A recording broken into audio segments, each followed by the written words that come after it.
So, what's your name?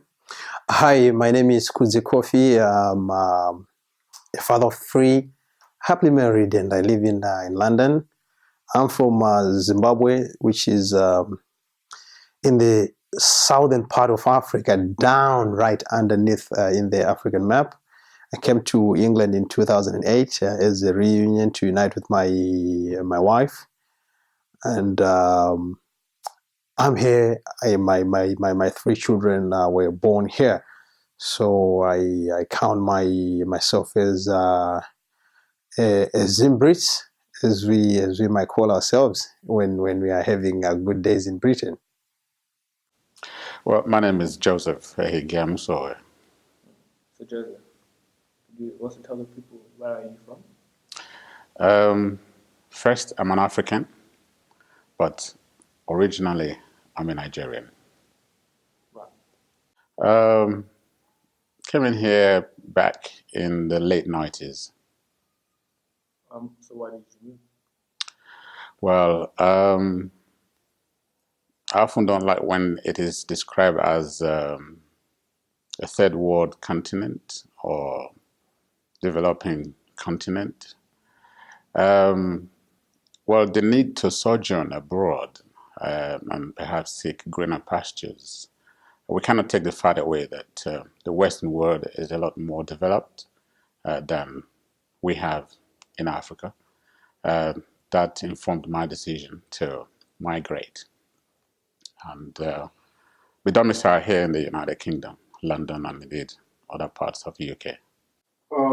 What's the big difference between Zimbabwe and the UK? There are a lot of differences in a number of things, starting from the spiritual aspect, the physical, and the way we do business, and as well as the social life. In Zimbabwe, people are quite happy. Some they say it's because of the sun, but when you get into the public transport, like in the Central Line, you see everybody is so serious, glued on newspapers, and those who doesn't have newspapers now because of the smartphones and the tablets, people they just kind of scrolling down. Whereas when you get into a public transport, yeah, Jimmy, what's up? How are you doing? Everybody's happy. You can you can hear a joke from the back, and somebody at the front can chip in, and you socialize. So yes, life is more social. People are quite happy, and it's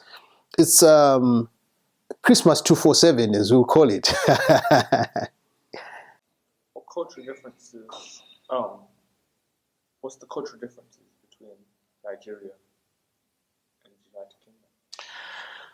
Well, I'll probably narrow it down because Nigeria is a very big country with over 300 languages, over 300 dialects spoken in the country. So it would be a mammoth task for me to begin to look at the diverse culture. In a nutshell, Nigeria is a very multicultural society. My own culture, which is from Edo State, the southwestern part of Nigeria, we call Edo State the home of culture. And not necessarily just for an acronym's sake, it does actually reflect it. We are the home of culture in sub-Saharan Africa. If you're familiar with some of the artifacts that adorn the British Museum today, they all came from there. Artifacts, bronze works, and all what have you. They all came from the great Benin Empire.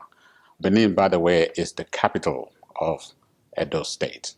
So we're very rich in culture, tradition, heritage. But having migrated here in the last number of years, I also come to find out that the British culture equally abounds, and there are stark differences if we have to look at it. The Nigerian culture, particularly Edo culture. How did you find the weather when you moved from Zimbabwe to the UK? Obviously, Zimbabwe being...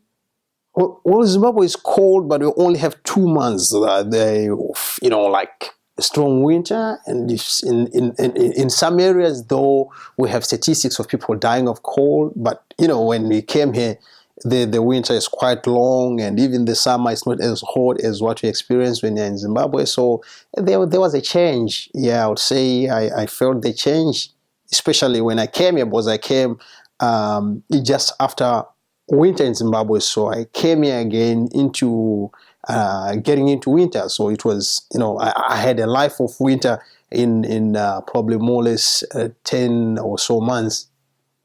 What's the difference between British food and Nigerian type of food? Would you like to go more into detail? Well, I would like to, at this point, give credence to the UK being, a very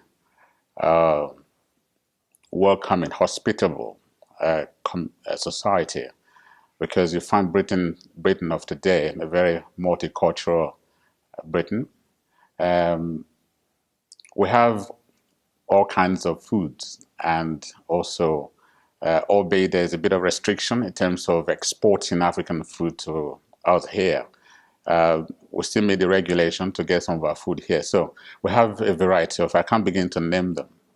We're very, very rich in that. And then in British food, one that stands out is the full English breakfast. You have the bacon, you have the sausage, you have baked beans, you have toast, you have chips if you want to, So there are slight differences, but again, they're all, pretty rich, from British menu to our own menu, Eba. Could you name us? That's what I'm just getting into. Name us a dish. Pounded yam and egusi soup. Pounded yam and egusi soup with special delicacies, fish, meat, different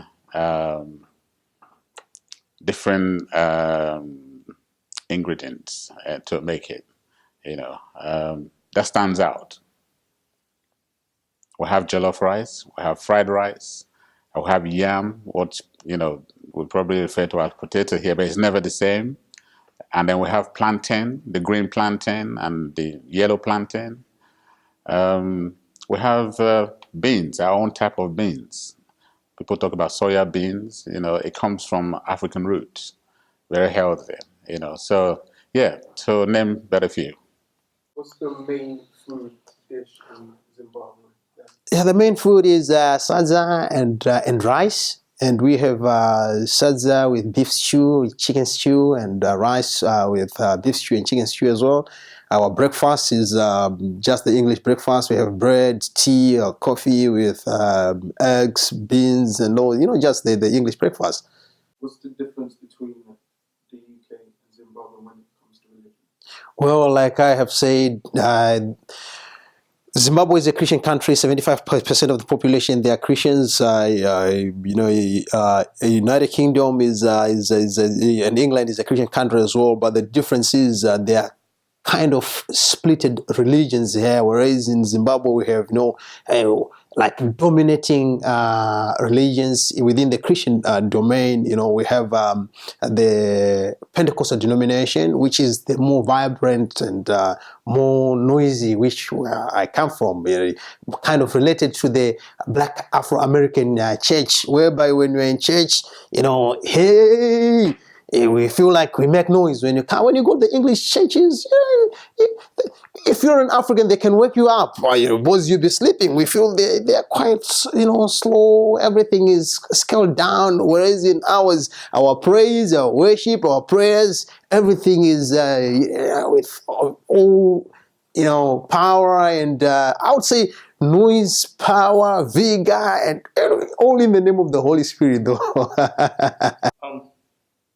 Do you ever see yourself moving back to Nigeria, or if anywhere else would you like migrate to? I'm a young man, but equally not young.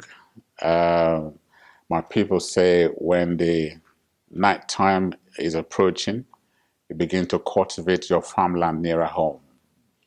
Yes, I desire very much. I go home quite regularly. And yes, and there's also the saying that east or west, home is always the best. You know, although where you are can be your home, a second home, and a traditional home. My traditional home still remains in Benin, Edo State, Nigeria. Indeed, I see myself returning home at some point. So let's talk about stereotypes. What do you think most people think about when you tell them from the UK, when you tell them you're from Zimbabwe? If they are real English and you say you're from Zimbabwe, they'll ask you, do you like Mugabe, who is the president of Zimbabwe?